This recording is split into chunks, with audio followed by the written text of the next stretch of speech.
हरे कृष्णा। आज चर्चा करने का प्रयास करेंगे 18वें अध्याय का 66 नंबर श्लोक, जो कि बहुत ही इंपॉर्टेंट और बहुत ही फेमस है। प्रभुपाद जी ऑलमोस्ट अपने लेक्चर में, हर लेक्चर में उसको कोट करते ही थे ऑलमोस्ट। ठीक है, this is known to every devotee of ISKCON. Let us read the verse. सर्वधर्मान् परित्यज्य मामेकं शरणं व्रज, अहं त्वां सर्वपापेभ्यो मोक्षयिष्यामि मा शुचाः। सर्वधर्मान् परित्यज्य मामेकं शरणं व्रज, अहं त्वां सर्वपापेभ्यो मोक्षयिष्यामि मा शुचः। सर्वधर्मान् परित्यज्य मामेकं शरणं व्रज, अहं त्वां सर्वपापेभ्यो मोक्षयिष्यामि मा शुचः। सर्वधर्मान् परित्यज्य मामेकं शरणं व्रज, अहं त्वां सर्वपापेभ्यो मोक्षयिष्यामि मा शुचाः। ठीक है, संस्कृत देखिए। सर्वधर्मान, सारे धर्मों को, परित्यज्य, बहुत अच्छे से त्याग कर। ऐसा नहीं है कुछ रह जाए। ठीक, क्या करना है? माम एकम, केवल मेरी ही, शरणम व्रज, व्रज का मतलब होता है आना, तो केवल मेरी ही शरण में आओ। सर्वधर्मान, सारे धर्मों को बहुत अच्छे से त्याग कर, कुछ भी रह ना जाए, मेरी मेरी ही शरण में आओ। अच्छा, कि उससे होगा क्या? अहम त्वाम सर्व पापेभ्यो, मैं तुम्हारे सारे पापों से तुमको मोक्षयिष्यामि, मुक्त कर दूंगा। मां शुचः, इस संबंध में तुम कोई शोक मत करो। ये तो सिंपल अंडरस्टैंडिंग है, श्लोक तो सबको पता ही रहता है लगभग। देखिए, अब श्लोक में जाने से पहले, घुसने के पहले कुछ बातें समझनी पड़ेंगी। देखिए, पहली बात ये समझनी है कि भगवान की शरण कैसे लें। माम एकम शरणम व्रज, मेरी शरण में आओ। तो शरण लेने का तरीका भगवान ने इसके पिछले वाले श्लोक में कल बता दिया था। मन मना भव मद भक्तो मदयाजी माम नमस्कुरु। ये है भगवान में शरण लेने का तरीका। ठीक, और शरण का फल क्या बताया था? माम एवैष्यसि, तुम मेरे पास आ जाओगे, भगवान ने कल बताया था। अब इस श्लोक का लिंक क्या है पिछले श्लोक से? ये बहुत जबरदस्त है।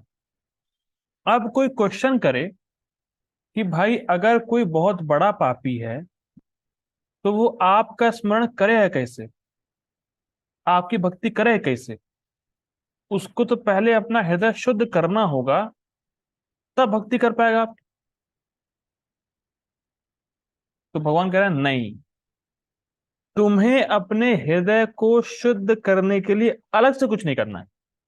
तुम्हें बस मेरी शरण में आना है, बाकी सब मैं कर दूं। प्रभुपाद जी बहुत ही सुंदर एग्जांपल देते हैं अपने लेक्चर में। प्रभुपाद जी बोलते हैं, देखिए बहुत सिंपल है।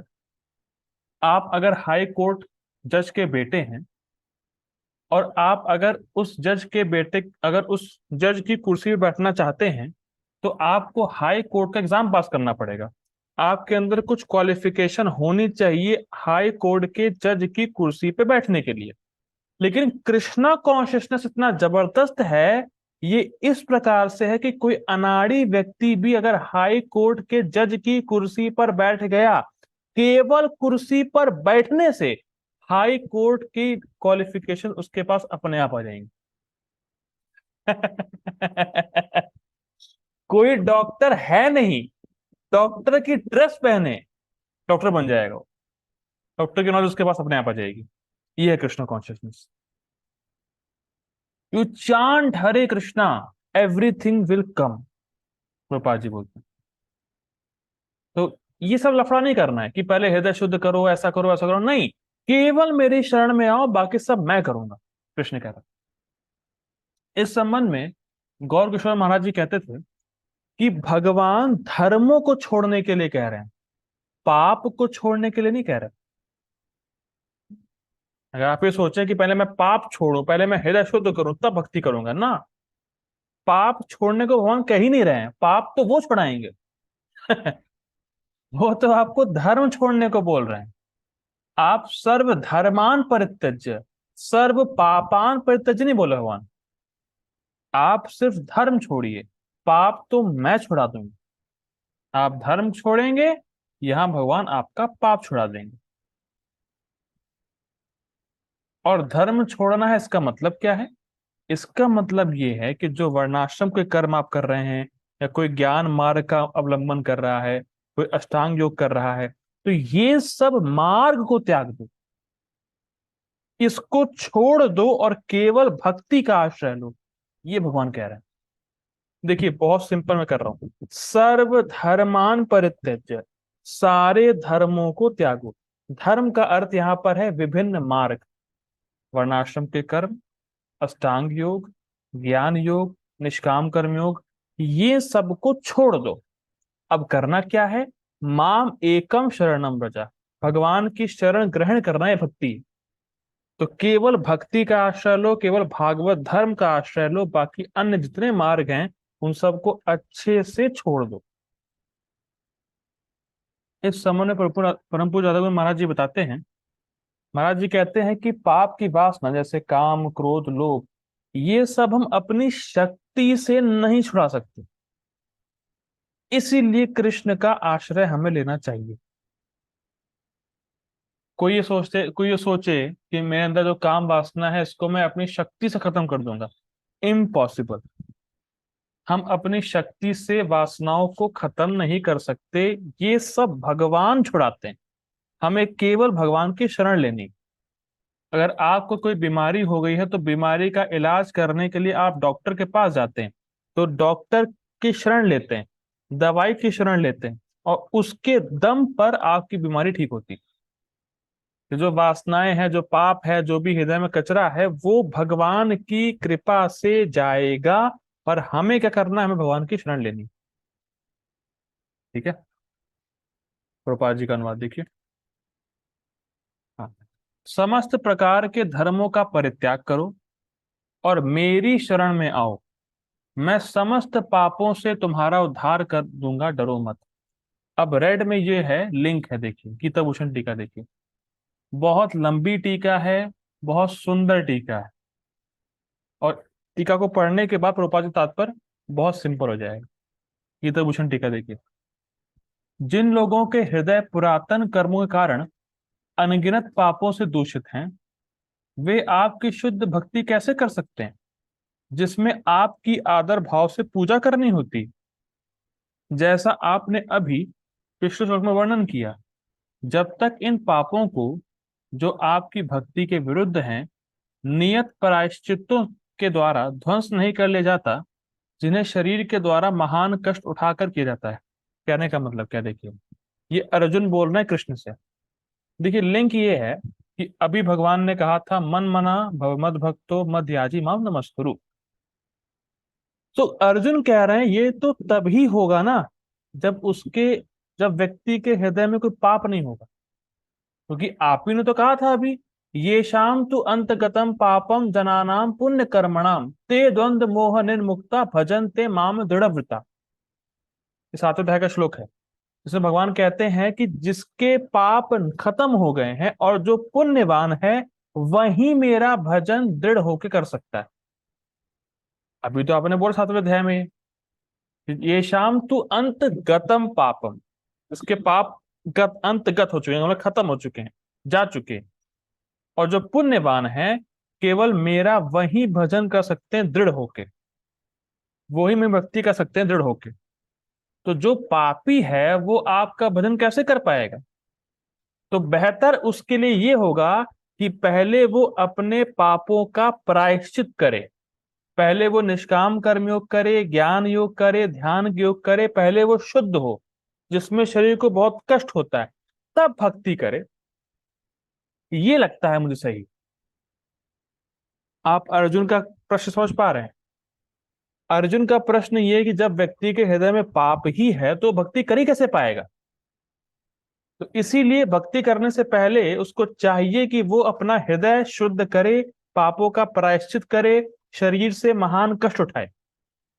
अर्जुन को ये लगता है ये होना चाहिए। तो अर्जुन का ये संशय हो तो इस पे श्लोक कहा जा रहा है। लेकिन मेन पॉइंट क्या है कि भगवान की सेवा करने से ही भगवान की सेवा का अधिकार मिलता है। मैं फिर रिपीट करूंगा इसको, भगवान की सेवा करने से ही भगवान की सेवा का अधिकार मिलता है। हम सबको भगवान की सेवा का अधिकार है बराबर रूप से, पर हमारी इच्छा तो हो। और एक बार भगवान की सेवा करेंगे तो अपने आप कचरा साफ हो जाएगा।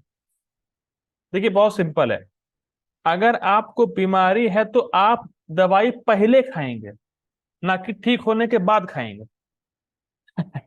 तो कभी ये नहीं सोचना चाहिए कि हृदय शुद्ध करने के लिए भक्ति के अलावा कुछ और मार्ग है।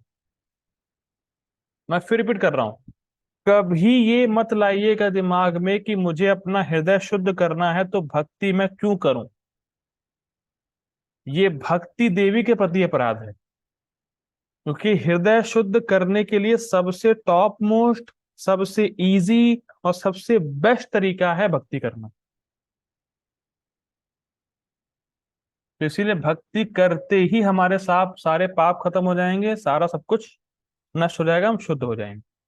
लेकिन अर्जुन का ये डाउट है, तो इस पे श्लोक बोला जा रहा है। ठीक है, देखिए भगवान क्या बोल रहे हैं आगे।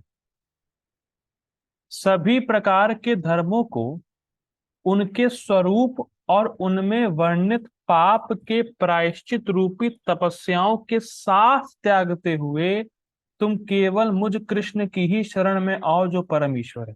इसका अर्थ क्या है? ये परित्यज्य शब्द की व्याख्या हो रही। सर्वधर्मान परित्यज्य, तो परित्यज्य वर्ड पे बोल रहे हैं। परित्यज्य का मतलब अच्छे से सब धर्मों को त्यागना, मतलब जो भी उस धर्म के अंतर्गत नियम है, कर्म है, पाप के प्रायश्चित लिखे हैं, उन सब को ही त्याग दो। और जो पुण्य भी लिखा है उसको भी त्याग दो। जो भी कर्म कांड में पाप के प्रायश्चित हैं, पुण्य करने के कर्म है, विधान है, नियम है, फलाना है, ढमाका है, उन सब को त्याग दो। ये है परित्यज्य का अर्थ। जैसे सिंपल मैं बता रहा हूं, सिंपल एग्जांपल के तौर पे, कोई ये सोचे कि भक्ति के अलावा मैं ये कर्म करूंगा तो इससे मुझे बहुत बड़ा लाभ होगा, इस फीलिंग को त्याग दे, इस धारणा को त्याग दे। और भक्ति के अलावा अगर मैं ये नहीं करूंगा तो पाप लगेगा, इसको भी त्याग दे। मैं फिर रिपीट कर रहा हूं, भक्ति आप कर रहे हैं, को सोचे कि नहीं भक्ति के अलावा अगर मैं ये करूंगा तो मुझे ज्यादा बेनिफिट मिलेगा, इसको त्याग दो। या भक्ति कर रहे हैं, अगर ये नहीं किया तो पाप लगेगा, इसको त्याग दो। तो धर्म को उसके स्वरूप के साथ त्यागो, इसको बोलते हैं परित्यज्य। ठीक है, आगे पढ़ते हैं। जो पहले राम और नरसिंह रूप में अवतरित हुए थे और जो केवल शुद्ध भक्ति के द्वारा गोचर, गोचर मतलब समझे जाते हैं, गोचर होते हैं, और जो हर इच्छा व अविद्या जो बद्ध जीवन का मूल कारण है का भी नाश करने वाले हैं। ये बहुत सुंदर है। ये व्याख्या हो रही है कि भगवान कैसे पाप से मुक्त करते हैं। अहम त्वाम सर्व पापेभ्यो मोक्षयिष्यामि, मैं तुम्हें सारे पाप से मुक्त कर दूंगा। इसका मतलब क्या है? देखिए, पाप से मुक्त करने का मतलब है, देखिए सिंपल समझिए, भगवान समझा रहे हैं इसको। अविद्या, देखिए अविद्या क्या होता है? अविद्या मतलब होता है अपने स्वरूप को भूल जाना, मैं ये शरीर हूं इसको मान लेना। और जैसे ही शरीर, मैं ये शरीर हूं जब हम इसको मानते हैं, राग और द्वेष होता है, और जैसे ही राग और द्वेष होता है पाप होता है। एक चार्ट बना लीजिएगा, अविद्या, अपने स्वरूप को भूल जाना, आई एम दिस बॉडी, फिर होता है राग द्वेष, फिर होता है पाप। तो जब कोई व्यक्ति भगवान की शरण लेता है, जब कोई व्यक्ति भक्ति करता है, उसके दो इफेक्ट होते हैं, जो यहां बोला जा रहा है। जो कोई भी भक्ति करता है उसके उसके उसके जीवन में दो इफेक्ट होते हैं। पहला इफेक्ट तो ये होता है कि उसको भगवान समझ में आने लगते हैं, उसको भगवान का तत्व समझ में आने लगता है और उसको भक्ति का सुख मिलने लगता है। ये फर्स्ट इफेक्ट है। दूसरा इफेक्ट क्या है कि भक्ति के विरोध में जो भी गलत वासनाएं हैं वो सब समाप्त कर देते हैं भगवान। दूसरा इफेक्ट इफेक्ट क्या है कि भक्ति के विरोध में या भक्ति के संपादन में जो बाधाएं देती हैं वासनाएं, उसको भगवान समाप्त कर देते हैं। देखिए, हर भक्त जानता है कि उसके हृदय में कोई ना कोई बुरी वासना अभी भी है, और कितनी तो गायब हो गई हैं, तो उसका नाश कृष्ण करते हैं। क्योंकि हमने पहले चर्चा कर ली है कि हम अपनी शक्ति से अपनी वासनाओं का नाश नहीं कर सकते। ठीक है, तो भक्ति करेंगे तो दो इफेक्ट होंगे, अविद्या कटेगी, अविद्या कम होगी, और भगवान की भक्ति का सुख, भगवान को जानने का जो अंडरस्टैंडिंग है वो बढ़ेगी। ठीक है, अब देखिए, माम एकम शरणम पे बोल रहे हैं। अब लाइट आ गई। माम एकम शरणम पे बोल रहे हैं, केवल मेरी ही शरण में आओ, अर्थात माम एकम, ना कि शिव आदि देवताओं की। देखिए, इसको बड़ा स्पष्ट स्पष्ट कर देना होगा। माम एकम, केवल मेरी ही शरण में आओ, ना कि शिव आदि देवताओं की। शिव जी का सम्मान पूरा करना है, पर शरण कृष्ण की लेनी, याद रखना है। ठीक है, मैं जो परम ईश्वर हूं और शरण्य हूं, तुमको सभी विगत कर्मों अर्थात सर्व पापेभ्य से मुक्त कर दूंगा, क्योंकि तुमने मेरी शरण ली है। इसमें देखिए, समझिए क्या कहना चाह रहे हैं। पहली बात तो केवल कृष्ण की शरण लेनी है, और दूसरा यहाँ पे बताया जा रहा है कि भगवान बोल रहे हैं कि मैं शरण्य हूं। तो शरण्य का अर्थ क्या होता है? शरण्य का अर्थ है जो शरण देने में समर्थ है, और शरण देने में समर्थ वही हो सकता है जो पूरी तरह स्वराट हो, जो पूरी तरह इंडिपेंडेंट हो। लेकिन जो व्यक्ति खुद ही किसी दूसरे पर आश्रित है, वो रियली में आपको शरण नहीं दे सकता। मान लीजिए मैं किसी पे अधीन हूं, मैंने आपको शरण दी, तो जो मुझसे पावरफुल है वो अगर आएगा तो आपको मार देगा, मैं कुछ नहीं कर पाऊंगा, कि मैं तो खुद ही बंधा हुआ हूं ना, मैं तो खुद ही परतंत्र हूं, मैं कैसे दूंगा शरण आपको? लेकिन भगवान से पावरफुल कोई क्या है? कोई नहीं है। तो इसीलिए भगवान ही एकमात्र शरण्य है, मतलब भगवान की ही शरण लेनी चाहिए। ठीक है, भगवान से ज्यादा पावरफुल कोई नहीं है, इसीलिए कोई भी हमें कुछ कर नहीं सकता अगर हम भगवान की शरण में हैं। ठीक है, और भगवान परम ईश्वर है। परम ईश्वर का अर्थ क्या है? कि हमारे सभी प्रकार के पापों को नष्ट करने में भगवान समर्थ है। यहां तक कि मेंशन आता है, एक तो श्लोक है, दो दो एग्जांपल देते हैं कि मान लीजिए आप एक एक गांव में, आप मान के चलिए कहीं पूरा बहुत ही बड़ा खेत है, वहां का सब भूसा ले आए, उसमें आग लगा के समुद्र में फेंक दें, तो क्या समुद्र उबलेगा? नहीं उबल पाएगा। कितनी मतलब पूरे आप दुनिया की जितनी भी भूसा है, जितनी भी घास है, सबको ले आए, जला दीजिए, उसको समुद्र में फेंक दीजिए, तो भी समुद्र उबलेगा नहीं।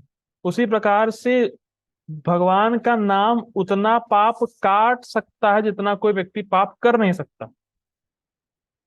तो वैसे ही भगवान पूरे समर्थ हैं, परम ईश्वर है, वो हमारी सारी वासनाओं को, सारे पापों को नष्ट करने में पूरी तरह समर्थ हैं। ठीक है, आगे पढ़ते हैं। ये येलो में रखा गया है। भगवान यहाँ भक्त और भगवान के परस्पर कर्तव्य को दर्शा रहे हैं। बहुत सुंदर। क्या कर्तव्य है भक्त का? भक्त का कर्तव्य है कि वो भगवान की शरण ले, और भगवान का कर्तव्य है कि जो शरणागत है उसके हृदय से सारा कचरा आउट कर दें। और भगवान अपना कर्तव्य करना कभी भूलते नहीं हैं। इतना सुंदर है। क्यों परेशान हूं हम अपनी वासनाओं से, क्यों परेशान हो अगर मेरा मन नहीं लग रहा है। बस शरणागत रहें, जिह्वा से नाम आता रहे, हरे कृष्णा हरे कृष्णा, कृष्ण कृष्ण हरे हरे, हरे राम राम राम हरे हरे। भगवान का नाम आता रहे और हम सिंसियर रहे, तो भगवान सारा कचरा बाहर कर देंगे। अवर सिंसियरिटी अट्रैक्ट्स कृष्णा। सिंसियर होना चाहिए, झूठ मूठ का नहीं। ठीक है। तो हमें अपना कर्तव्य करना है कि भगवान की शरण में रहना है। और देखिए, शरण का अर्थ ये नहीं कि बस जाके लेट गए, भगवान मैं शरण में हूं आपके, वो ठीक है। पर शरण का रियलिटी में अर्थ है कि भगवान को प्रसन्न करने वाले कार्य करना। ये है शरण का अर्थ। ठीक है। आगे पढ़ते हैं। तुम्हें शोक नहीं करना चाहिए मां शुचः। अब यहां से जो टीका शुरू होगी टफ होगी। सो थोड़ा सा दिमाग खोल लीजिएगा, कान खोल लीजिएगा। अब देखिए, क्या श्लोक था? सर्वधर्मान परित्यज्य माम एकम शरणम व्रज अहम त्वाम सर्व पापेभ्यो मोक्षयिष्यामि मा शुचः। तुम शोक मत करो अर्जुन। अब टीका में ये फ्लो चलेगा कि अर्जुन शोक कर ही क्यों सकते थे, अर्जुन के शोक का कारण क्या था, अर्जुन किस बात पे शोक कर सकते हैं। भगवान ने बोला शोक मत करो, तो शोक करने का वजह क्या है, अर्जुन शोक करेंगे क्यों, इसको टीका में बता रहे हैं। अब ये फ्लो चलेगा, देखिए आगे पढ़ते हैं। अब भगवान कह रहे हैं अर्जुन से, यह सोचते हुए कि यह तुम्हारे लिए असंभव है, क्योंकि तुम्हारा जीवन अवधि छोटी है, और यह करने में बहुत मुश्किल है, क्योंकि इसमें बहुत कठिन तपस्या होती है, जिसके द्वारा हृदय का शुद्धिकरण बहुत समय के बाद होता है। ये समझ में नहीं आएगा, लेकिन मैं समझा रहा हूं। देखिए, कोई सोच सकता है यार भगवान के धाम मैं कैसे जा सकता हूँ, मेरा चांस कहाँ है, तो बहुत कठिन है। भगवान के धाम जाना है मतलब क्या है, 100% प्योर। पापा जी बोलते हैं 1% भी आप इम्प्योर हैं, भगवान के धाम में एंट्री नहीं मिलेगी। 1% भी हृदय में गंदगी रह गई, कृष्ण के धाम में एंट्री नहीं है। अब कोई हम सोच सकते हैं अरे यार मेरे हृदय में तो इतना कचरा अभी भी भरा हुआ है, मेरा कोई चांस है ही नहीं शायद। 100% प्योर मेरा हृदय, असंभव। ऐसा हम सोच सकते हैं कि बहुत कठिन है हृदय को शुद्ध करना। हृदय को शुद्ध करना पड़ेगा, इतनी वासनाएं हैं अनादिकाल से, कैसे होगा। अब देखिए, बात समझिए, अर्जुन शोक क्यों कर रहा है, देखिए। क्योंकि निष्काम कर्म योग में, ज्ञान योग में और अष्टांग योग में बहुत तपस्याएं करनी होती अपने हृदय को शुद्ध करने के लिए। देखिए, हम ये सब जानते हैं, इतना तो पढ़ ही लिया, अब तो गीता के एंड पे आ गए हैं, कि निष्काम कर्म योग से हमारा हृदय शुद्ध होता है, आत्मज्ञान प्रकट होता है। ये सब तो रट गया होगा बिल्कुल अब। तो निष्काम कर्मयोग और ज्ञान योग अष्टांग योग करने में हमारा हृदय शुद्ध होता है, और तब एक सनिष्ठ भक्त भक्ति तक पहुंचता है। निष्काम कर्मयोग करेगा, ज्ञान योग करेगा, अष्टांग योग करेगा, ऐसा ऐसा करता है। ठीक। अब इसमें लगता है बहुत बड़ा समय, मतलब ऐसा मत सोचिए कि निष्काम कर्म योग मैंने आज शुरू किया कल मैं पहुंचे ज्ञान योग पे, नहीं। निष्काम कर्म योग ही बहुत जन्मों तक करना पड़ सकता है, तब मैं ज्ञान योग का अधिकारी होऊंगा। आप बात समझिए, निष्काम कर्म योग, ज्ञान योग, अष्टांग योग करते करते मेरा हृदय बहुत शुद्ध, बहुत धीरे होगा, उसमें बहुत कठिन तपस्या है, और कई जन्म लग सकते हैं। तो भगवान अर्जुन से कह रहे हैं, भाई साहब अर्जुन, तुम ये चीज भक्ति के लिए तो नहीं सोच रहे हो कि भक्ति में भी बहुत लंबा समय लगेगा, बहुत कठिन तपस्या है, बहुत जन्मों जन्मों तक शुद्ध होना पड़ेगा। नहीं, मां शुचा, शोक मत करो। लिंग समझ रहे हैं? अर्जुन की धारणा यह है कि निष्काम कर्मयोग, ज्ञान योग, अष्टांग योग में बहुत समय लगता है, बहुत तपस्या करनी पड़ती है शारीरिक, तब जाके हृदय शुद्ध होता है, कई जन्मों में हृदय शुद्ध होता है। लेकिन अर्जुन कह रहे हैं मेरी अवधि तो छोटी है जीवन की, तो भगवान कह रहे हैं बा भाई साहब, जो निष्काम कर्मयोग का पैटर्न है उसको तुम भक्ति मत लगाओ। भक्ति बहुत इजी है, भक्ति बहुत फास्ट है। भक्ति में बहुत टाइम नहीं लगने वाला है, बहुत कम समय में तुम शुद्ध हो जाओगे। बस तुम शरणागत हो मेरे, सिंपल।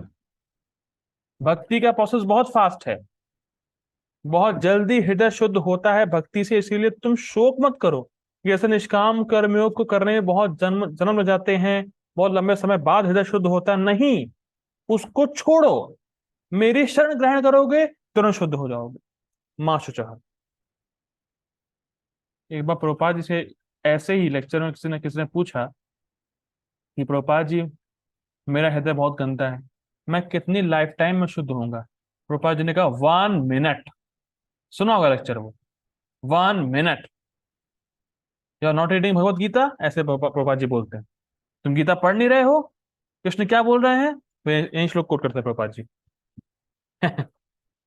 ठीक है, तो भक्ति का प्रोसेस बहुत फास्ट है। ऐसा नहीं सोचना है कि ऐसे निष्काम कर्मयोग में तपस्या करनी पड़ती है, शारीरिक खूब जम के मेहनत करनी पड़ती है, अष्टांग में बैठना पड़ता है ध्यान लगा के। वो सब कुछ नहीं है। केवल जिह्वा से हरे कृष्णा कृष्ण कृष्ण हरे हरे, हरे राम राम राम हरे हरे, केवल इतना बोलना है और बहुत जल्दी हम शुद्ध हो जाएंगे। ठीक है, आगे पढ़ते हैं।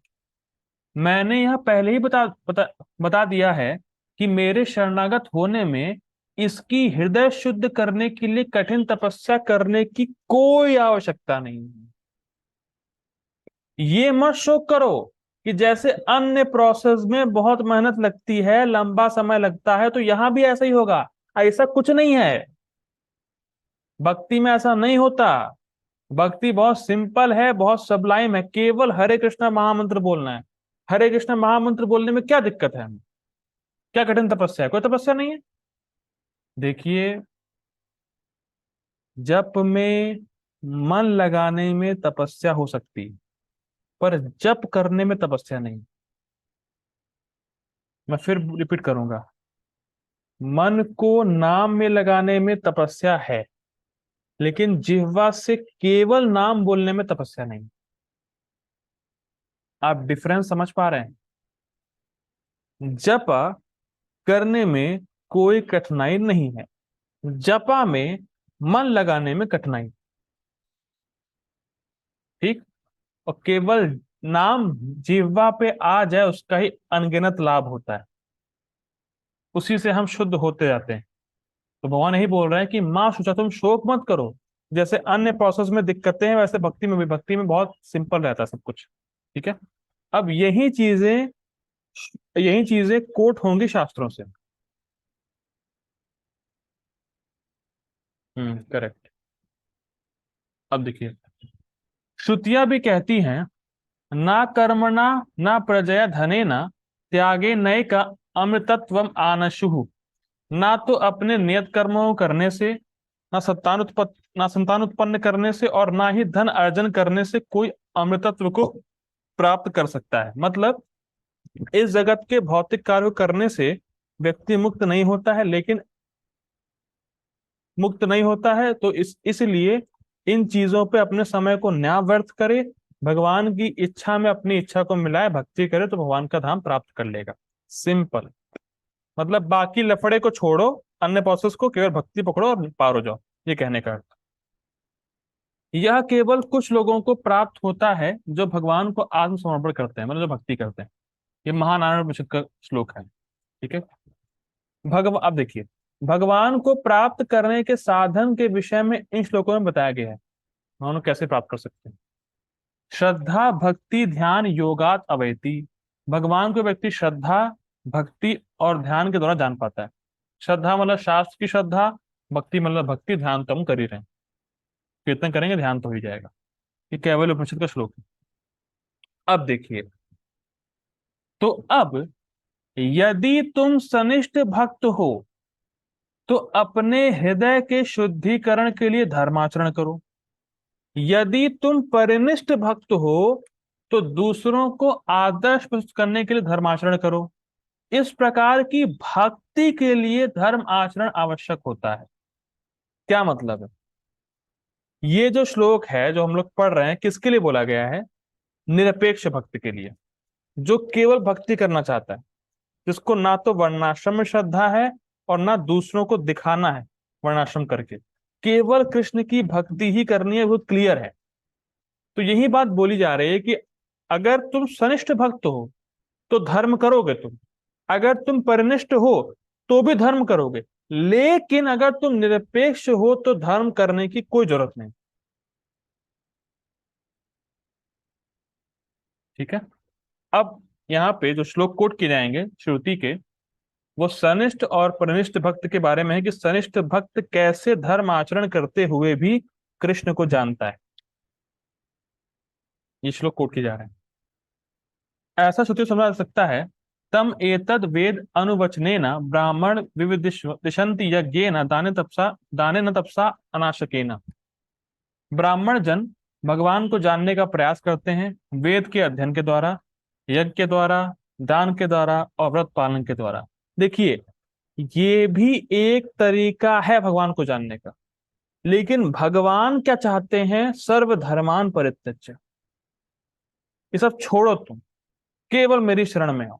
लेकिन जो ये नहीं कर सकता है वो ऐसे करो।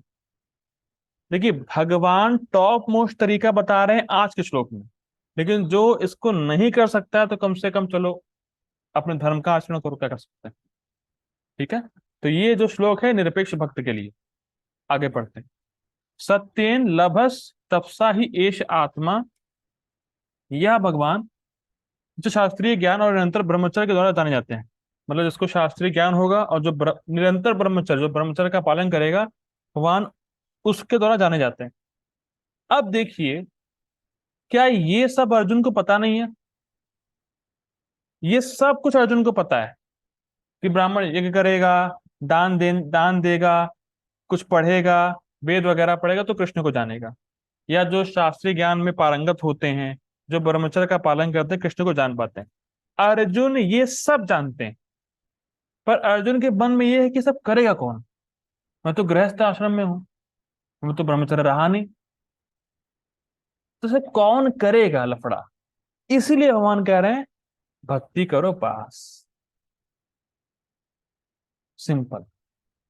ये उनके लिए श्लोक कोट किए गए हैं जो परनिष्ठ और सनिष्ठ भक्त हैं, क्योंकि वो भक्ति कर सकते नहीं, उनकी श्रद्धा नहीं। लेकिन अगर कोई व्यक्ति भक्ति कर सकता है, शरणागत हो सकता है, तो लफड़ा पालो ही मत, सब छोड़ दो, सर्वधर्मान परित्यज्य। ठीक है।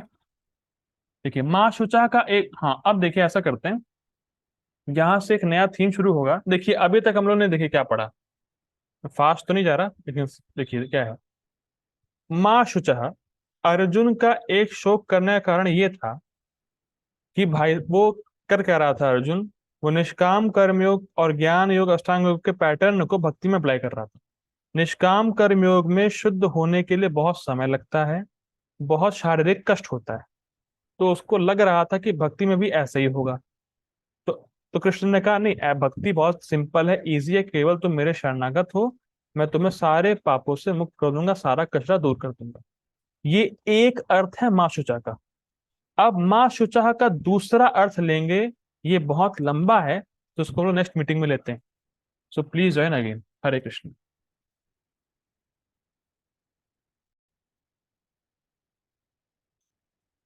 माँ शुचा का एक और अर्थ है, बहुत ध्यान से सुनिएगा, क्योंकि मैं यही अर्थ लेता था अभी तक इस श्लोक का।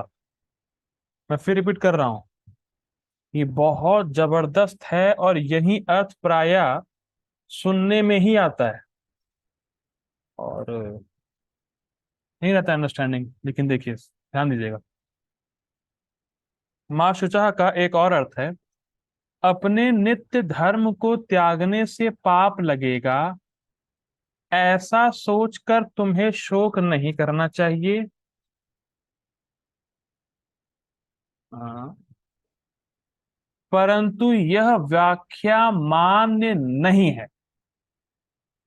अभी तक हम क्या लगता था, हमें, हम लोगों को क्या लगता था, सर्वधर्मान परित्यज्य माम एकम शरणम व्रजा, अहम त्वाम सर्व पापेभ्यो मोक्षयिष्यामि मा शुचः।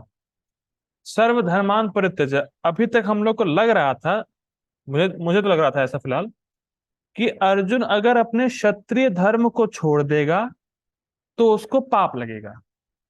और कृष्ण ये कह रहे हैं कि उस पाप से मैं तुम्हें मुक्त कर दूंगा, डरो मत। मैं चाहता हूं कि कुछ डिवोटीज बताएं कि उनकी अंडरस्टैंडिंग ऐसी ही थी श्लोक की पहले, मतलब अभी तक यही सोच रहे थे वो कि यही है सर्वधर्मान परित्यज्य का अर्थ, कि जो क्षत्रिय धर्म है अर्जुन का उसको छोड़ दोगे तुम्हें पाप लगेगा। तो अर्जुन कह रहे, तो कृष्ण कहते हैं कि उस पाप से मैं तुम्हें मुक्त कर दूंगा। परंतु ये व्याख्या है ही नहीं।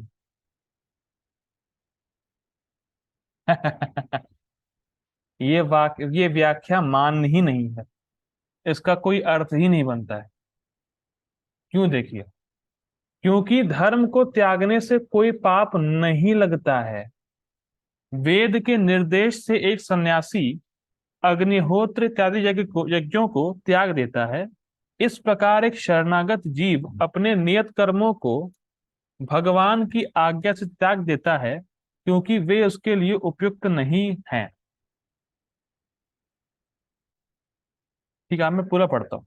अपितु भगवान का आदेश न मानने कारण एक भक्त को पाप का भागी होना पड़ेगा। इसलिए यह वाक्य कि शोक मत करो का अर्थ यह नहीं है कि अपने नियत कर्मों को त्यागने से उत्पन्न पापों के विषय में शोक मत करो। अपितु इसका सही अर्थ यह है कि निष्काम कर्म योग और ज्ञान जैसे प्रारंभिक शुद्धिकरण की प्रक्रियाओं को ना करने के विषय में शोक मत करो, क्योंकि पूर्ण शरणागति में इनकी कोई आवश्यकता नहीं होती। क्या अर्थ है देखिए, बहुत सुंदर है। अभी तक मेरी अंडरस्टैंडिंग यही थी, इसीलिए मुझे आश्चर्य हुआ ये पढ़ के, अरे यार ये तो मैं अभी तक गलत सोच रहा था। देखिए क्या है, यहाँ बोला जा रहा है कि वर्ण आश्रम की प्रक्रिया में, जैसे कोई गृहस्थ आश्रम में है, तो अगर कोई वर्णाश्रम को फॉलो कर रहा है, कोई गृहस्थ आश्रम में है, तो उसको अग्निहोत्र यज्ञ वगैरह करने होते हैं। और जब वही व्यक्ति संन्यास आश्रम में जाता है, तो वेद की आज्ञा से वो ये सारे जो नित्य जो कर्तव्य है, अग्निहोत्र यज्ञ वगैरह करना, इसको त्याग देता है। तो अपने नियत धर्म को तो वो वेद की आज्ञा से त्याग ही रहा है, तो पाप लगने का सवाल ही नहीं है, क्योंकि वेद ही बोल रहा है उसको।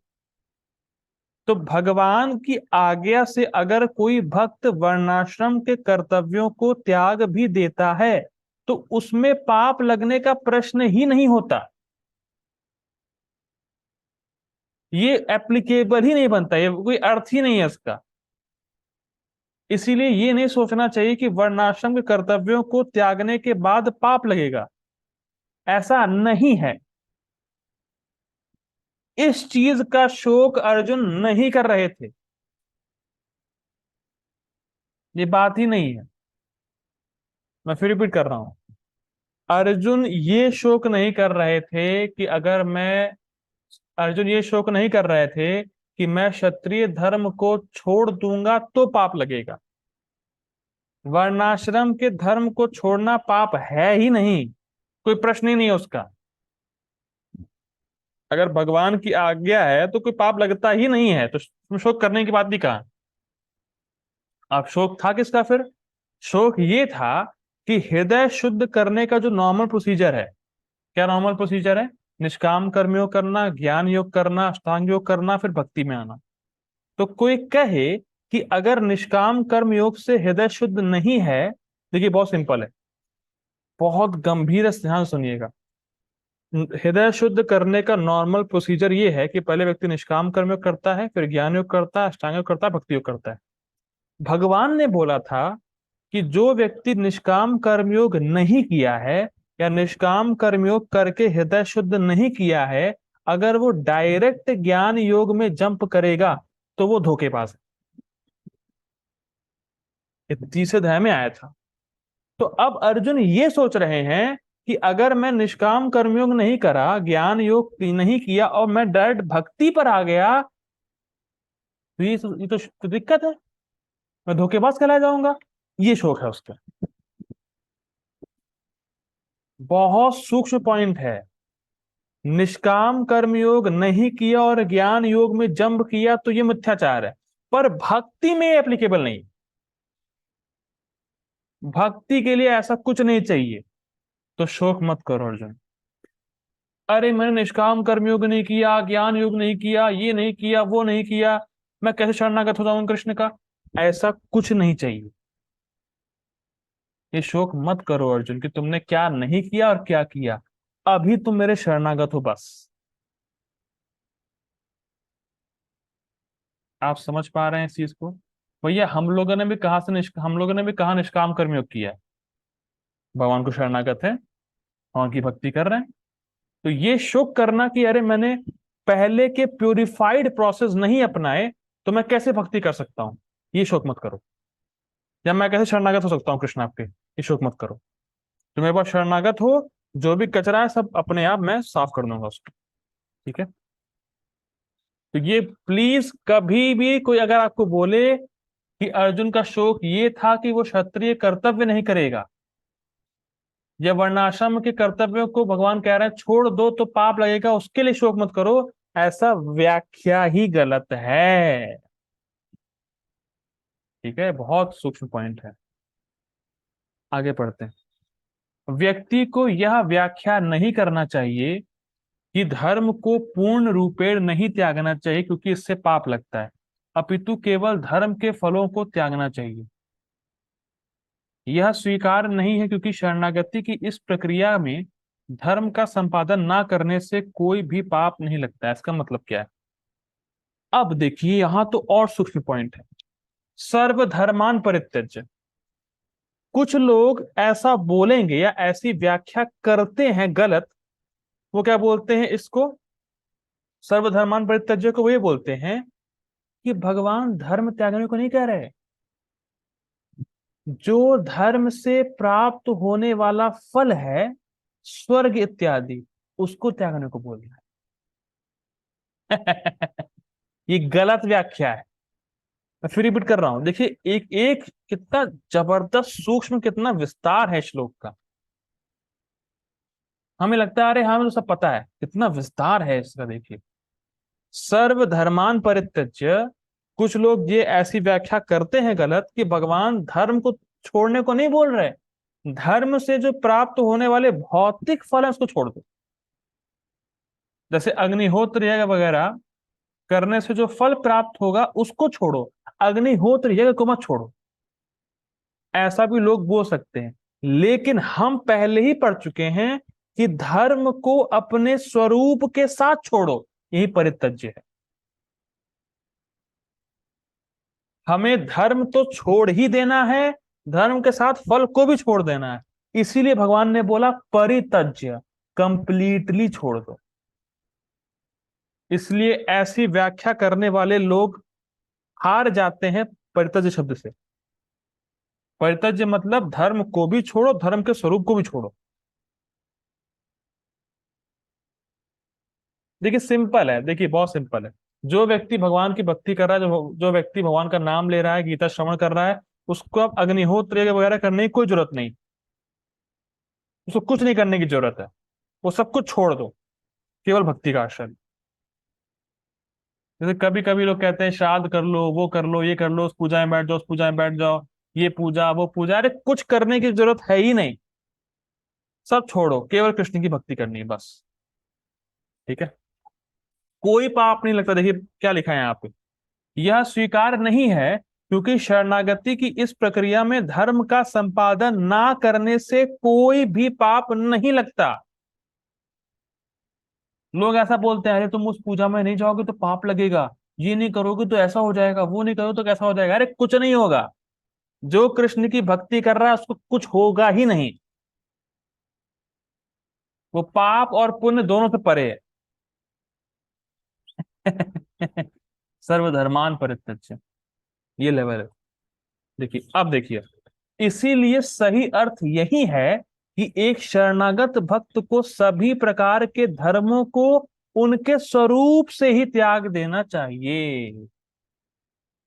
कंप्लीट परित्यज्य। अब कोई कहे कि हमारे घर पे डेथ हो गई है, तो नाम जप करे या नहीं करें? अरे, चाहे एक व्यक्ति मरा हो, चाहे पूरा परिवार मर जाए, जप करना नहीं छोड़ना है, जप करते रहना है। कोई पाप नहीं लगता है, चाहे लोग कितना भ्रम में डाल दें। अरे देखो देखो, मृत्यु हुई है, तुम नाम जप कर रहे हो तो पाप है, ये अशुद्ध हो गए, फलाना है डमागा, कुछ नहीं। This is all nonsense. भगवान की भक्ति अहेतु की है और अप्रतिहता है। कोई मेटीरियल कंडीशंस को चेक नहीं कर सकती भगवान की भक्ति को। तो हर अवस्था में भगवान की भक्ति करनी, करते रहना चाहिए, और करना ही है। पाप और पुण्य कुछ लगेगा ही नहीं। जो भगवान की भक्ति कर रहा है उसके पाप तो भगवान स्वयं उड़ा देंगे। ठीक है, इसीलिए कह रहे हैं डरो मत। ठीक है, अब देखिए आगे पढ़ते हैं।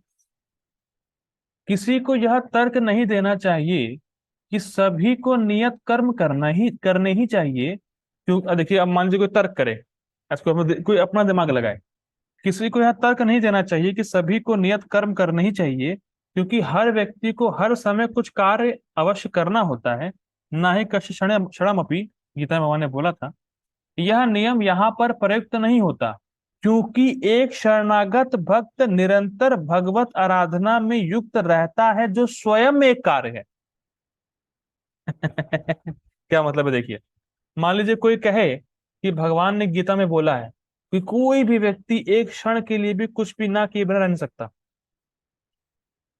एग्रीड, सही तो बोल रहे हैं। तो अब वो तर्क करे कि देखो देखो, अगर तुम नियत कर्म नहीं करोगे ना तो तुम्हें पाप लगेगा। भगवान तो बोले हैं कि कोई भी क्षण कुछ भी किए बिना तुम नहीं रह सकते, तो अपन तुम्हें नियत कर्म करना ही पड़ेगा। नियत कर्म नहीं करोगे तो पाप करोगे। अरे भाई, जो व्यक्ति कृष्ण की भक्ति में लगा है, कृष्ण की सेवा में लगा है, वो इतना लगा हुआ है कृष्ण की सेवा में कि उसके पास नियत कर्म करने का समय ही कहाँ है। ये पॉइंट बताया जा रहा है यहाँ पे। मान लीजिए, मान लीजिए सिंपल समझिए। मान लीजिए कोई पूजा वगैरह हो रही है, कुछ कुछ भी हो रहा है, आप कृष्ण कथा सुन रहे हैं। आप एक जगह बैठे हैं, कृष्ण कथा सुन रहे हैं। कोई बोले देखो देखो, पूजा में भी बैठना था, जहां भी तुम बैठे हो तुम तो कुछ कर नहीं रहे हो।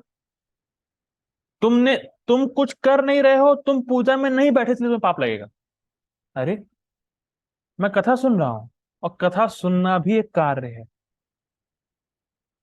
कभी कभी भक्तों को लोग बोलते हैं, अरे आप तो केवल हरे कृष्णा करते हैं, आप ये करते हैं वो करते हैं, हम तो सबकी पूजा करते हैं।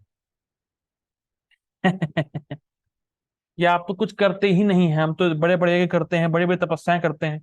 अरे भैया, हम लोग कृष्ण की सेवा में इतना लगे हुए हैं कि हमारे पास समय ही नहीं है कुछ करने का। जैसे अगर कोई व्यक्ति प्राइम मिनिस्टर की सेवा कर रहा है, तो डीएम की सेवा करने की जरूरत नहीं है, क्योंकि उसको अवकाश ही नहीं है पीएम की सेवा करने से। तो ऐसा नहीं भक्त खाली बैठे हुए हैं, उनके पास बहुत कार्य है, भक्त बहुत बिजी रहता है कृष्ण की सेवा में, तो उसके लिए और कुछ करने को है ही नहीं। तो ये तर्क करना कि भगवान ने बोला है कि हर क्षण कोई ना कोई कार्य करना होता है, इसीलिए नियत कर्म नहीं करोगे तो पाप करोगे, ऐसा कुछ नहीं है। भगवान की भक्ति भी एक कार्य ही है। भगवान की भक्ति कोई आइडलनेस नहीं कि खाली बैठे हुए हैं, ऐसा नहीं। ठीक है, आगे पढ़ते हैं। साथ ही जिस प्रकार धर्म के अभ्यास के द्वारा एक सनिष्ठ भक्त को आत्म अनुभव प्राप्त होता है, और परनिष्ठ भक्त को परमात्मा का अनुभव प्राप्त होता है, उसी प्रकार शरणागति के अभ्यास के द्वारा ही, ना कि अन्य धर्मों के अभ्यास के द्वारा, एक शरणागत भक्त को शुद्धता प्राप्त होती है। मतलब जहां बताया जा रहा है कि सनिष्ठ भक्त अगर धर्म करेगा तो आत्म अनुभव प्राप्त करेगा, परनिष्ठ भक्त अगर करेगा अपने कर्तव्यों को तो परमात्मा का अनुभव प्राप्त करेगा, और अगर एक निरपेक्ष भक्त सर्वधर्मान परित्यज्य के लेवल पे काम करेगा, उसको भगवान का अनुभव प्राप्त होगा, जो कि हाईएस्ट है। ठीक है, अब देखिए, इसका वर्णन श्रीमद् भागवतम में 11वें स्कंद में हुआ है। तावत् कर्माणि कुर्वीत ना निर्विद्येत यावता मत कथा श्रवणादौ वा श्रद्धायावन न जायते। बहुत सुंदर श्लोक है।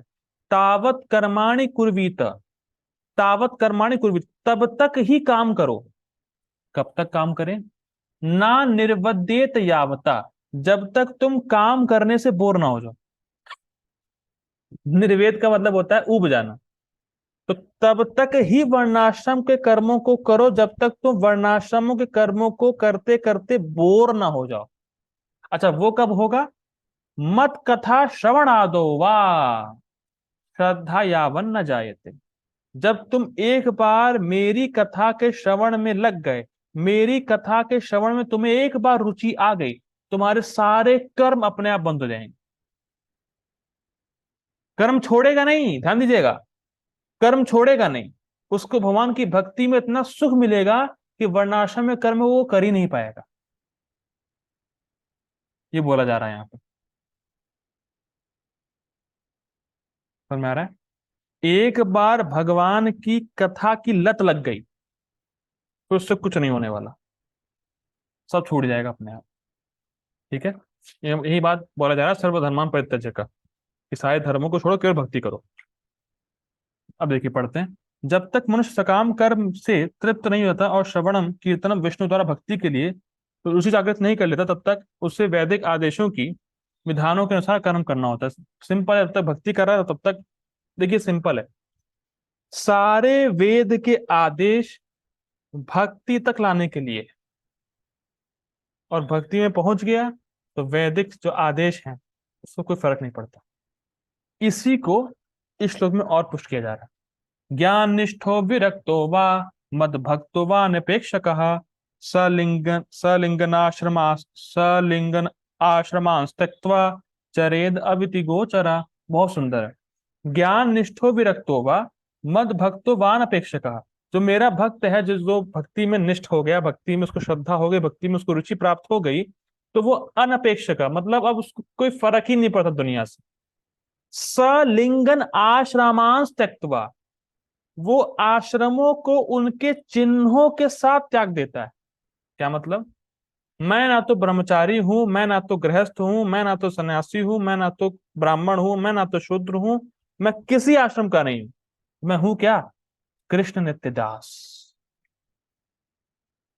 और चरेद अविधि गोचरा, और उस व्यक्ति के लिए वेदों में कोई आदेश नहीं। महाप्रभु एक श्लोक कोट करते हैं चैतन्य चरितामृत में, कि जो व्यक्ति खाते सोते चलते समय हर समय हरि नाम लेता रहता है, उसकी महिमा वेद भी नहीं लिख सकते। ध्यान दीजिएगा, जो व्यक्ति चौबीसों घंटे हरि नाम ले रहा है उसकी महिमा वेद भी नहीं बोल सकते। तो उसको आदेश देने की तो बात ही अलग हो गई। तो यही बात कहा जा रहा है कि जो व्यक्ति भक्ति में लग गया है उसके लिए वैदिक आदेश, मतलब वेदों में कोई आदेश ही नहीं है, फिर वो भगवान के अनुसार ही कार्य करेगा। ठीक है, आगे पढ़ते हैं, मतलब अनुवाद पढ़ते हैं इसका। ज्ञान के अनुशीलन के प्रति समर्पित तथा बाह्य पदार्थों से विरक्त हुआ विद्वान, आध्यात्मवादी, योगी या मोक्ष की भी इच्छा से विरक्त मेरा भक्त, ये दोनों ही उन कर्तव्यों की उपेक्षा करते हैं जो बाह्य अनुष्ठानों अथवा साज सामग्री पर आधारित होते हैं। इस तरह उनका आचरण विधि विधानों की सीमा से परे होता है, मतलब उनका कोई, मतलब उनके लिए कोई आदेश ही नहीं है वेदों में, वो उससे परे हो जाता है। ठीक है, भागवतम का श्लोक है। अब देखिए, ये एक एडिशनल पार्ट है जो टीका में नहीं था, गीता भूषण टीका में। इसको जीव गोस्वामी की टीका से लिया गया है, भागवतम की टीका से। क्योंकि हम लोग पढ़ रहे हैं क्या? सर्वधर्मान परित्यज माम एकम शरणम, भगवान के शरणागति को स्वीकार करना है। तो शरणागति स्वीकार करने का मतलब क्या है? शरणागति के एक 6 लक्षण होते हैं। अगर आप में 6 लक्षण हैं, दिस मीन्स कि आप भगवान के शरणागत हो चुके हैं। केवल केवल कह देने से नहीं होता कि मैं भगवान के शरणागत हूं, ये सिम्टम नजर आना चाहिए। तो बाजी बहुत सुंदर बोलते थे, everything is judged by its practical result.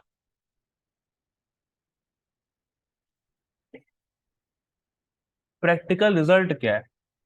खाली बोलने से काम नहीं चलता, दिखना चाहिए वो।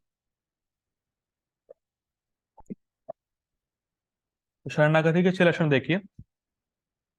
अनुकूलस्य संकल्पः, प्रतिकूलस्य वर्जनम, रक्षस्थिति इति विश्वासो, गोत्रत्वे वर्णम तथा आत्मनिक्षेप कार्पण्ये षड्विधा शरणागति ही।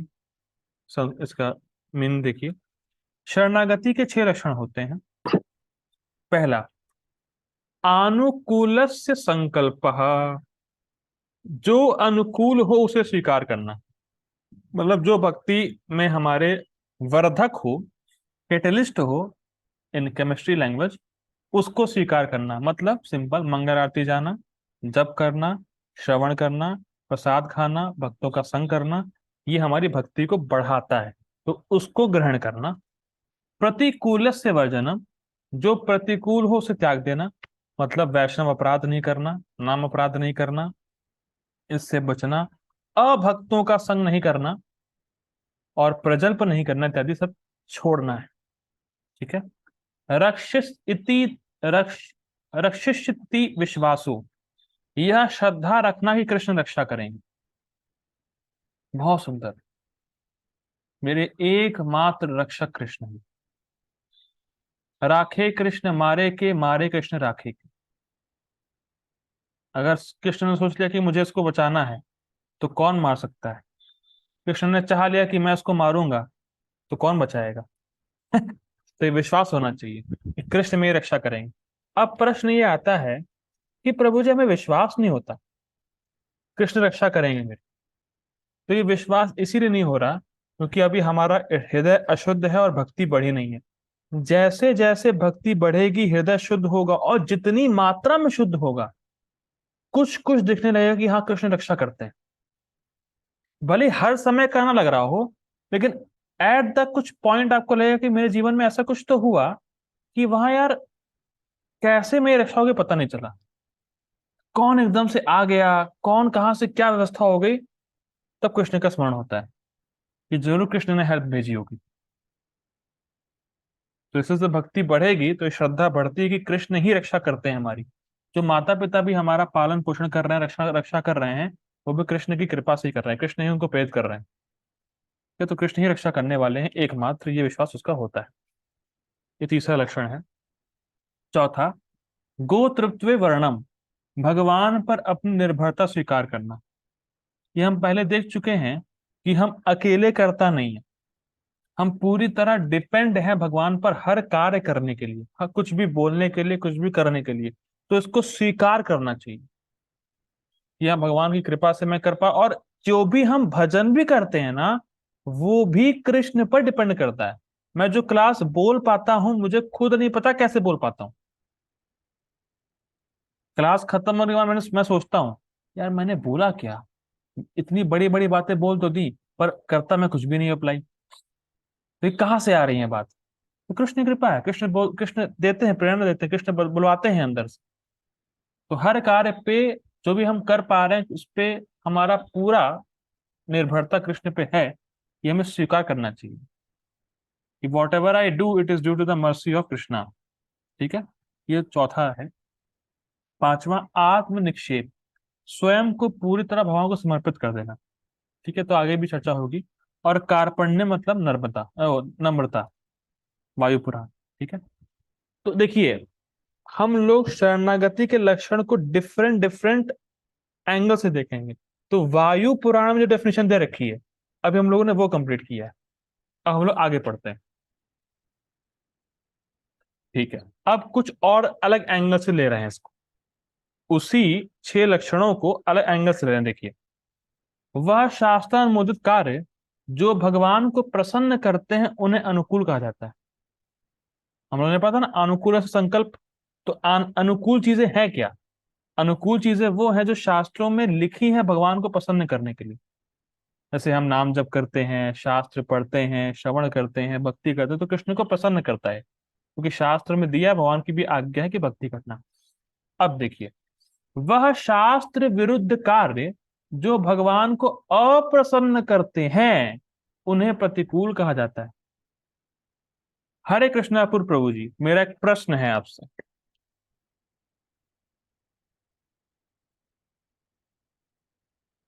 आपकी आवाज मुझे नहीं आ रही। हाँ, अब आ रही है, बोलिए। नहीं आ रही, नहीं आ रही। अब आई थोड़ी सी, जरा फिर से बोलिए। नहीं आ रही, ठीक है, कोई बात नहीं, मैं किसी और को पकड़ता हूँ। हरे कृष्णा आयुषी माता ji, one small question for you, अगर आप अनम्यूट कर सकें। हरे कृष्ण। माता जी, मूवी देखना ये कौन से शास्त्र में लिखा हुआ है? फिल्म देखना कौन से शास्त्र में है?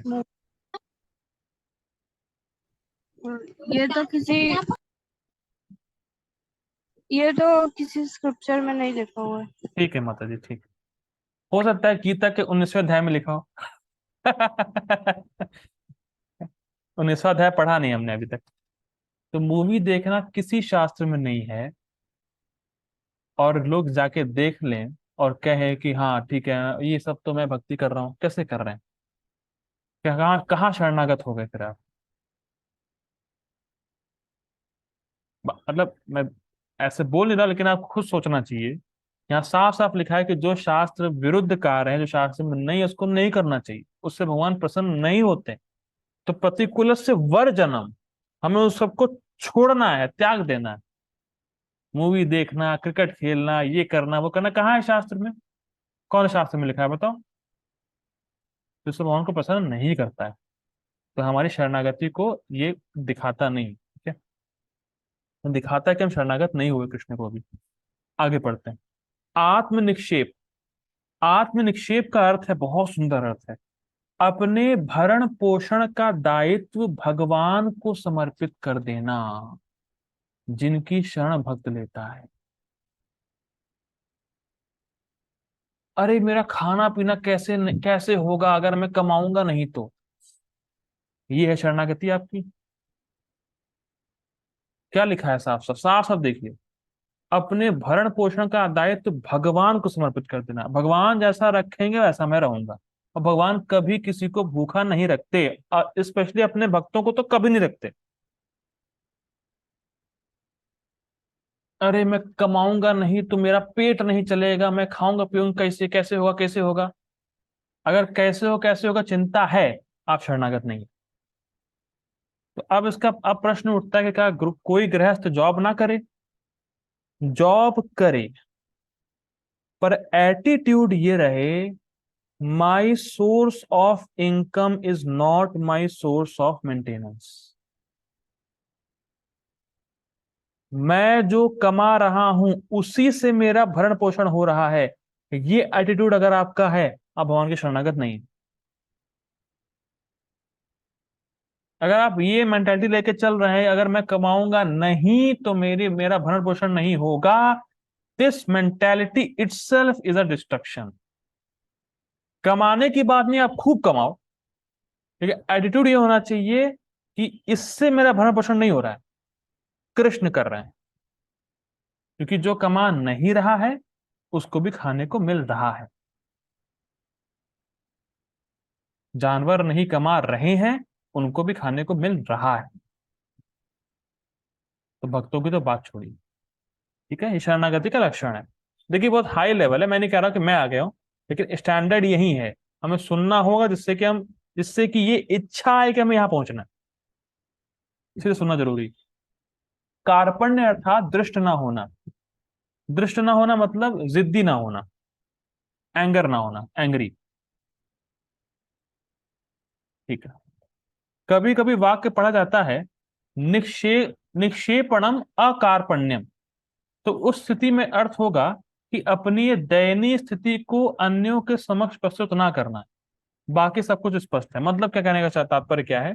कि अगर कोई भी आपकी दयनीय स्थिति है, अगर कोई भी बहुत बड़ी कठिनाई से आप गुजर रहे हैं, तो उसको हर किसी को ना बता के कृष्ण और कृष्ण के भक्तों को बताना चाहिए।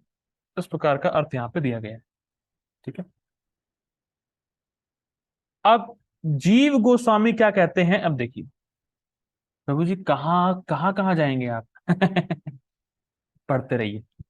जीव गोस्वामी भक्ति संदर्भ 236 में समझाते हैं शरणागति के लक्षण को। अब ये जीव गोस्वामी की टीका से ले रहे हैं हम लोग, भगवान के शरणागति के 6 लक्षण। ठीक है, समझाते हैं कि गोत्रित्वे वर्णम, अर्थात भगवान को अपने स्वामी के रूप में स्वीकार करना। ये बहुत ही जबरदस्त है, इसको प्लीज ध्यान समझिएगा, बहुत ध्यान से।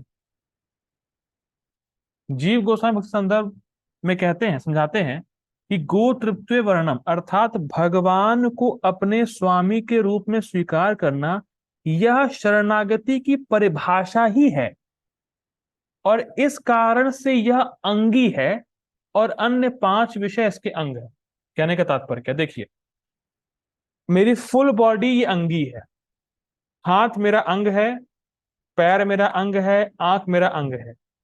तो जिस व्यक्ति के हृदय में ये क्वालिटी आ गई, गोत्रत्व वर्णम, मतलब मैं कृष्ण का नित्य दास हूं, कृष्ण मेरे स्वामी हैं, अगर किसी ने ये फॉर्मली स्वीकार कर लिया तो बाकी जितने भी लक्षण है वो इसके मतलब इसके मतलब क्या कहा जा सकता है, मतलब इसके साथ अपने आप ही आ जाएंगे। अगर मान लीजिए कोई कहे श्रेयांश आया है, तो श्रेयांश आया है तो उसका हाथ भी तो आ गया साथ में, पैर भी तो साथ में आ गया, आंख भी साथ में आ गई। तो जिस व्यक्ति ने स्वीकार कर लिया, जिस व्यक्ति ने मान लिया कि मैं कृष्ण का नित्य दास हूं, तो उसके बस इस इतना मानने से ही सारे शरणागति के लक्षण उसके हृदय में आ जाएंगे, उस व्यक्ति के अंदर आ जाएंगे। ये अंगी है, ये मुख्य क्वालिटी है, ये मुख्य पॉइंट है शरणागति का कि कृष्ण मेरे स्वामी है, मैं कृष्ण का नित्य दास हूं। और जब कृष्ण में नित्यदास हैं तो कृष्ण को प्रसन्न करने वाले कार्य करेंगे, कृष्ण को अप्रसन्न करने वाले कार्य नहीं करेंगे, तो शरणागति के लक्षण आ गए। कृष्ण पे डिपेंड हो जाएंगे क्योंकि वो मेरे स्वामी है, कृष्ण रक्षा करेंगे मेरी, शरणागति लक्षण आ गया। तो ये मुख्य लक्षण है, मेन चीज है, बाकी सारे इसके अंतर्गत आ जाते हैं। ठीक है, बहुत इंपॉर्टेंट है कि कृष्ण मेरे स्वामी है और मैं कृष्ण का नित्यदास हूं। बस ये किसी को समझ आ गया, क्या क्या बोलते हैं भक्ति विनोद ठाकुर, जीव कृष्ण दास यही कर ले विश्वास, तो और कोई दुख नहीं। सिंपल। जीवात्मा कृष्ण का दास है, बस उसको ये विश्वास हो गया तो और कोई दुख है ही नहीं उसके जीवन में। क्योंकि दुख कहां से आ रहे हैं, पाप से, और अहम त्वाम सर्व पापेभ्यो मोक्षयिष्यामि, मैं पाप को हटा दूंगा। सिंपल। ठीक है, आगे पढ़ते हैं। ये अंगी है, ये मुख्य गुण है। आत्म निक्षेप का अर्थ है भगवान से अलग कोई स्वतंत्रता ना होना, जैसा वे कहेंगे मैं वैसा करूंगा। कितना सुंदर है। और भगवान की जो बात है वही गुरु की बात है, और गुरु जो बोले उसको मुझे मानना है without interfere, without any debate. मैं क्यों करूं ऐसा, आपने मुझसे क्यों बोला ऐसा, ये क्यों बोल रहे हैं, वो क्यों बोल रहे हैं, नो क्वेश्चन। जैसा वे कहेंगे मैं वैसा करूंगा। मैं फिर इसको दिखा दे रहा हूं, कभी लोग कंफ्यूज ना हो जाइए। भगवान से अलग कोई स्वतंत्रता ना होना, जैसा वे कहेंगे मैं वैसा कहूंगा करूंगा, और वैसे ही गुरु के स्वतंत्र ना होना, गुरु जैसा बोलेंगे वैसा मैं करूंगा। यही शरणागति, यही सरेंडर है। If you ask why, then where is the question of surrender, Prabhupada ji बोलते हैं। तो वाई नहीं, करना है। ठीक है, आगे पढ़ते हैं। अब ये जो लाइन है, ये this is the true definition of humbleness. अगर आपसे कोई पूछे विनम्रता का अर्थ क्या है, विनम्र क्या होता है, तो देखिए बहुत सुंदर, ये ट्रू डेफिनेशन है। कार्पण्य का अर्थ है पूर्ण विनम्रता, अर्थात आपके समान और कोई और अधिक कृपालु नहीं है और मेरे समान कोई और अधिक पतित नहीं। क्या जबरदस्त लाइन है, ये है विनम्रता का अर्थ, कि भगवान के समान और कोई कृपालु हो नहीं सकता और मेरे समान कोई और पतित हो नहीं सकता।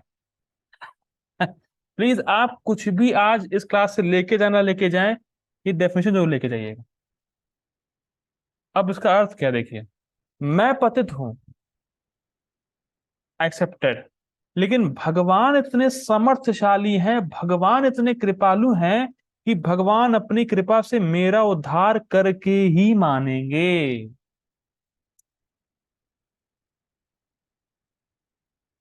इस पतित पावन, इस गिरे हुए जीव को भगवान उठा लेंगे। कृष्ण का नाम है पतित पावन। मैं बहुत पतित, सबसे ज्यादा पतित मैं हूं और सबसे ज्यादा कृपालु कृष्ण है। ये विनम्रता का अर्थ। कि मुझसे अधिक पतित कोई है ही नहीं और कृष्ण से अधिक कृपालु कोई है ही नहीं। बहुत सुंदर अर्थ लिया है, मजा आ गया। वेदांत देशिका में आत्म निक्षेप अर्थात अपने भरण पोषण के दायित्व को भगवान को दे देना, यह मुख्य वस्तु बताई गई। क्योंकि सामान्य सी, वो पहले भी चर्चा कर चुके हैं। ओके, अब मैं ऐसा कर रहा हूँ, मीटिंग एंड कर रहा हूँ। Please join again. अभी पोपा जी का पूरा प्रॉपर बचा हुआ है। Please join again. Hare Krishna. लंबी क्लास है। ठीक है। गोत्रत्व वर्णम अर्थात अपने रक्षा के लिए प्रार्थना करना, जो कि रक्ष इति विश्वासों के समान है, जिसका अर्थ है भगवान में अपनी रक्षा के लिए श्रद्धा रखना। देखिए, एक बात समझिए, प्रभुपाद जी संदर्भ में बोलते हैं रक्ष। देखिए सिंपल है। हरे कृष्णा आयुषी माता जी। हरे कृष्णा प्रभु। माता जी, आपको कोई मार सकता है जान से? नहीं।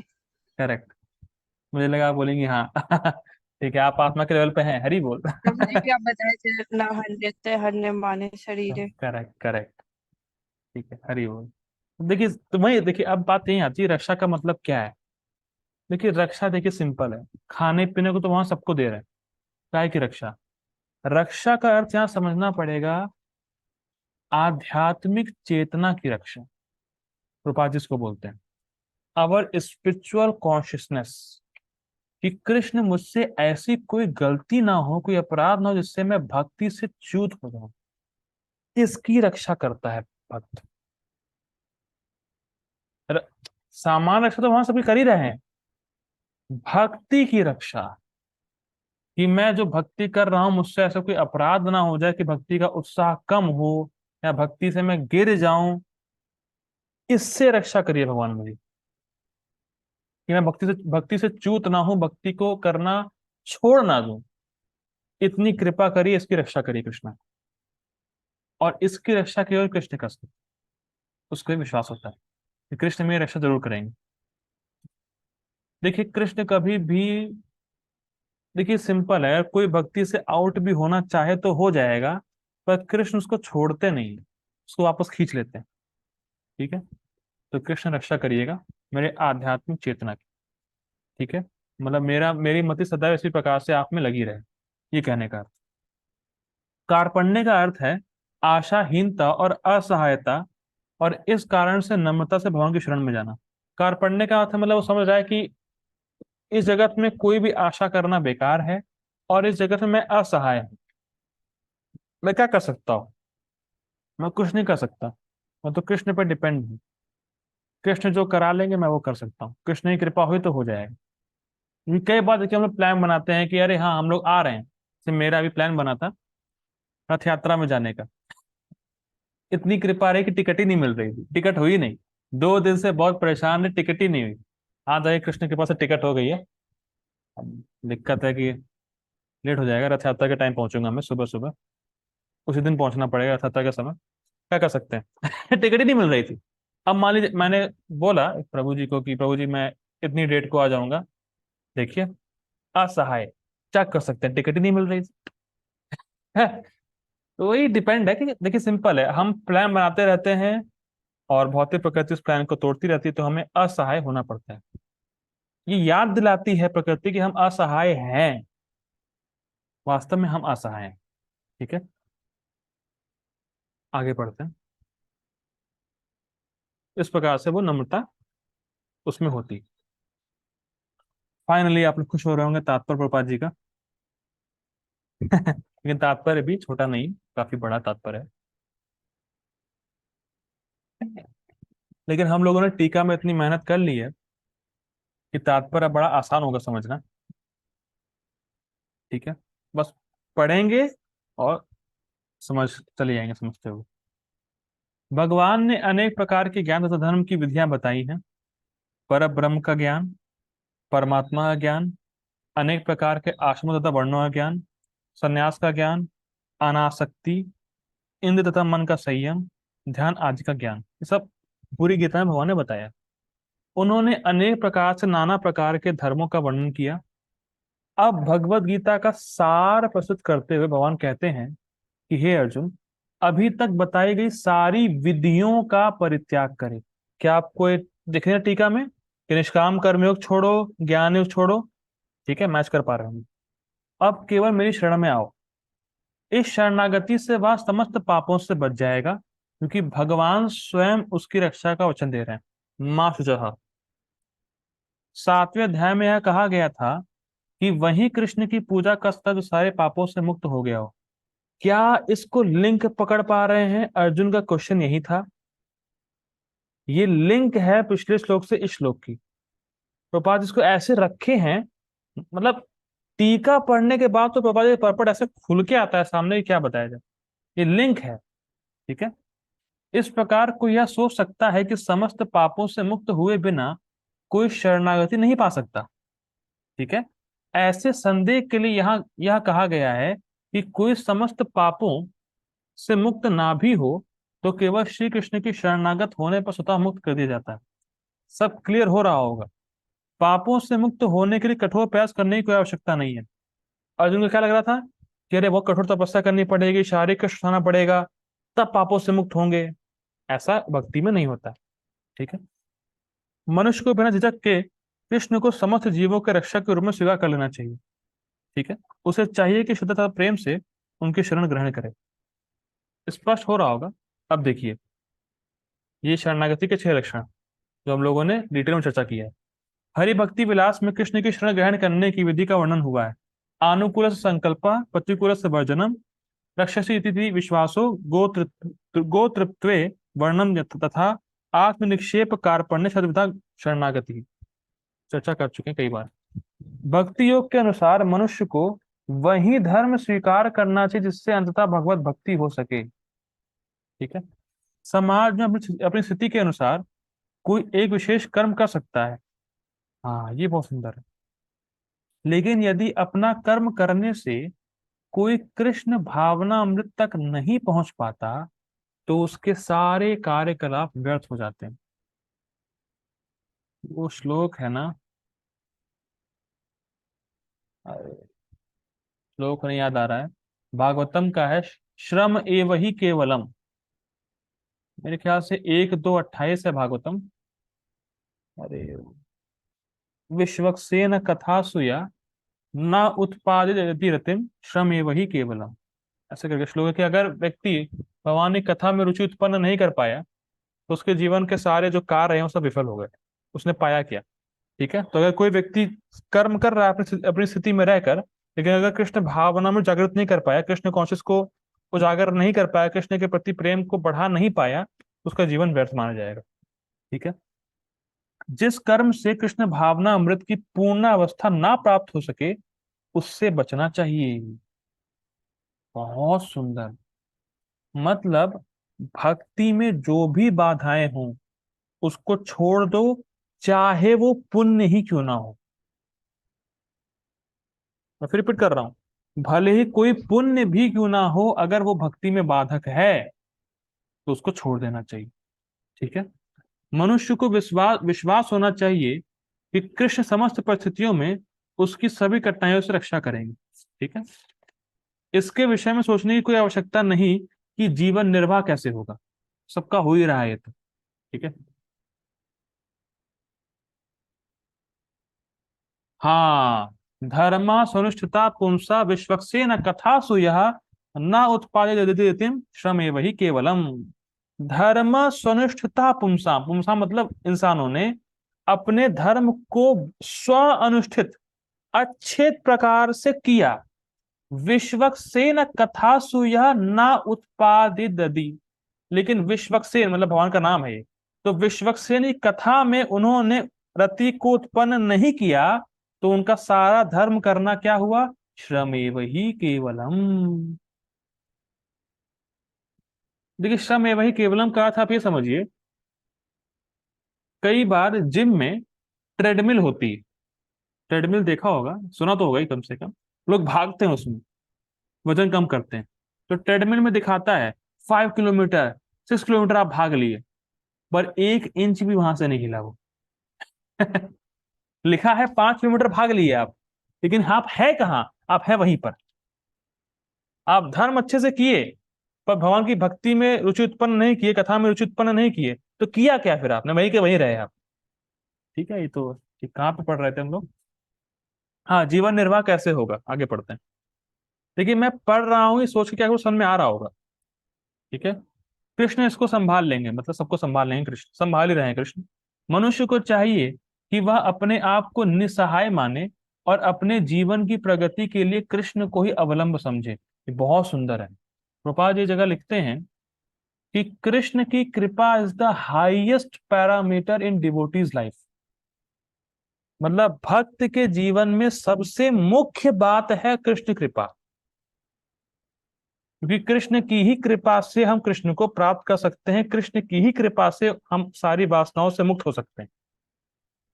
हम अपनी शक्ति से, देखिए बहुत बहुत सुंदर है, भक्त ने बोला, हम भक्ति में अपना प्रयास इसलिए कर रहे हैं कि ताकि हम अपने प्रयास से ये समझें कि हमारे प्रयास से कुछ नहीं हो सकता।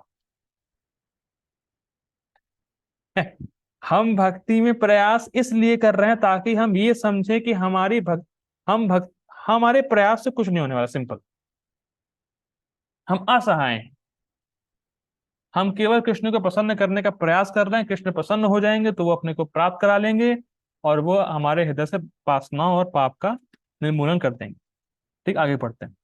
पूर्ण कृष्ण भावना अमृत होकर भगवत भक्ति में प्रवृत्त होते ही वह प्रकृति के समस्त कलमों से मुक्त हो जाता है, मतलब तीनों गुणों से ऊपर हो जाता है। धर्म की विविध विधियां हैं और ज्ञान ध्यान आदि से शुद्ध करने वाले अनुष्ठान हैं, लेकिन जो कृष्ण के शरणागत हो जाता है उसे इतने सारे अनुष्ठानों के पालन की आवश्यकता नहीं रह जाती। तो सिंपल है, कृष्ण की शरण में जाने मात्र से यह व्यर्थ समय गंवाने से बच जाए।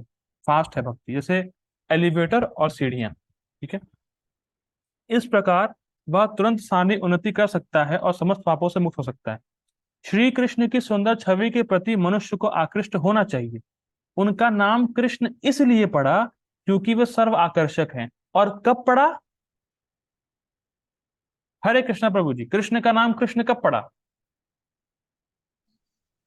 पता नहीं। अनादिकाल से पड़ा। ठीक है, हमेशा से कृष्ण का नाम कृष्ण है। जो व्यक्ति कृष्ण की सुंदर सर्वशक्तिमान छवि से आकृष्ट होता है वह भाग्यशाली। अब यहाँ प्रभुपाद जी एक लाइन लिखेंगे जो बहुत रहस्यमयी है, आने वाली। आध्यात्मवादी कई प्रकार के होते हैं।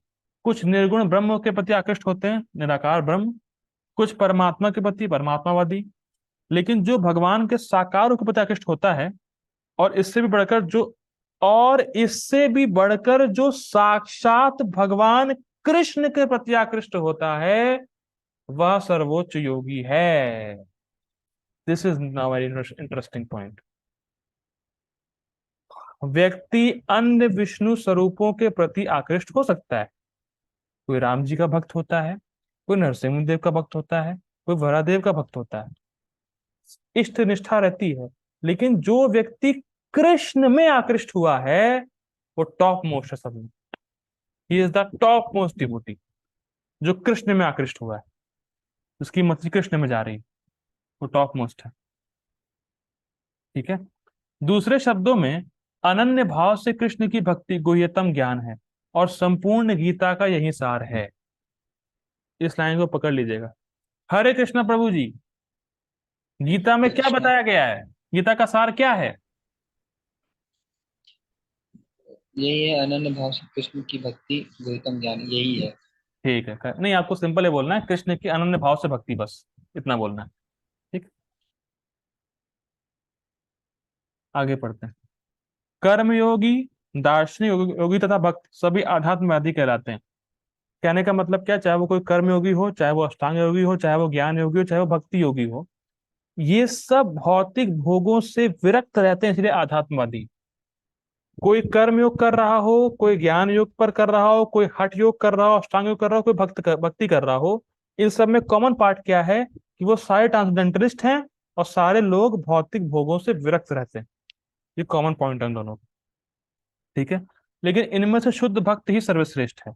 यहाँ पर माँ शुचः, मत डरो, मत झिझको, मत चिंता करो, विशेष शब्दों का प्रयोग अत्यंत सार्थक है। मनुष्य को यह चिंता होती है कि वह किस प्रकार सारे धर्मों को त्यागे और एकमात्र कृष्ण की शरण में जाए, लेकिन ऐसी चिंता व्यर्थ है। क्यों व्यर्थ है? क्योंकि भगवान उसका परम कल्याण करने में पूरी तरह समर्थ है, इसे चिंता नहीं करनी चाहिए। ठीक है, सिंपल है कि अगर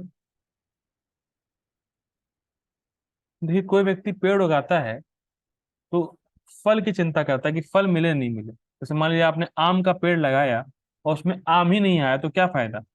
वैसे आपने बहुत कुछ किया लेकिन कृष्ण को शरणागत हुए ही नहीं, कृष्ण की भक्ति नहीं की, तो फायदा क्या रहा? और अगर आपने केवल कृष्ण भक्ति करी और कुछ नहीं किया तो फायदा ही फायदा है। इसे डरना नहीं चाहिए कि अरे कृष्ण की शरण में जाएंगे सब छोड़ देंगे तो क्या होगा। अरे क्या होगा, कृष्ण संभालेंगे ना। कृष्ण तो बोल ही रहे हैं, मैं संभालने के लिए तैयार बैठा हूँ। सिंपल है ना भैया, आपको टेंशन काहे को लेनी है? जैसे बच्चा जब जाता है पढ़ने के लिए बाहर, तो चिंता नहीं रहती, उसको पता है पापा मेरे हैं ना, वो फाइनेंशियली कुछ दिक्कत होगी तो भेजेंगे। क्या दिक्कत है, मेरा कर्तव्य है पढ़ना। सिंपल है, मेरी ड्यूटी है भगवान कृष्ण की भक्ति करना, बाकी सब वो संभालेंगे। कृष्ण ने दे दिया है वचन, मासो चाह डरो मत, क्या की चिंता करनी है?